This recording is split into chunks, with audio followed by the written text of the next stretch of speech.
Using options to their full potential. Aside from signals, you can use another equally useful instrument in trading. Options can mean a world of difference when used wisely. What is an option? Essentially, an option is an agreement or contract that gives the power to trade currency at a predetermined specific price. It is called such because this power is optional. The holder of the contract is not obligated to use it. In the stock market, there exist two kinds of options. 1. Call options. Call options give the power to buy currency at a specific price. It increases in value when the underlying stock goes up. In a nutshell, what you need to do is to buy call options on a stock when you predict its price is about to go up. 2. Put options. Put options, on the other hand, is the power to sell the currency to someone else at a predetermined price. You buy put options if, in your prediction, the stock of that currency is about to go down. Here is the point: you buy or sell the stock to make a profit by buying the options and then selling them, in turn, those options to someone else for a profit.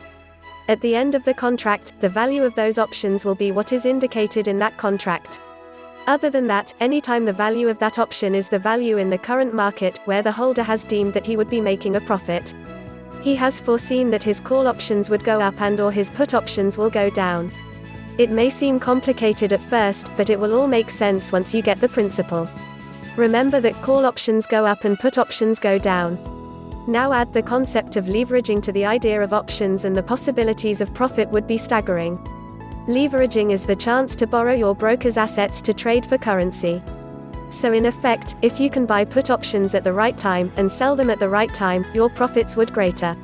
Companies also use options to lower the risk in Forex trades. Think of it, you can buy without being bound by the rules of the current fluctuation in the market. It just adds a new dimension to trading. Whether the underlying stock moves up or down, there is a possibility for profit. Add to that the power of leverage, and then we can make more profit. This only works if we can correctly call the movements of the currency stocks in mind. And this is only the tip of the iceberg. The idea gets more complicated as we compute the intrinsic values of the stocks and how companies use options to protect themselves from risks. Nevertheless, the basic principle remains the same: by trading options instead of stock, bigger returns are possible. On the other side, leveraging can also put you at a big risk. This is why you have to have a sound trading strategy first, and you are confident enough to call the movement of the stock values. Once you are ready, then the possibilities of huge profits will all open for you. Learn more about options and the flow of trading; they will be your prime weapons to attain market success. Learn technical analysis training, fundamental analysis training, options trading, Forex trading, commodities trading, stock market training at NCFM Academy Hyderabad.in. Visit ncfmacademyhyderabad.in.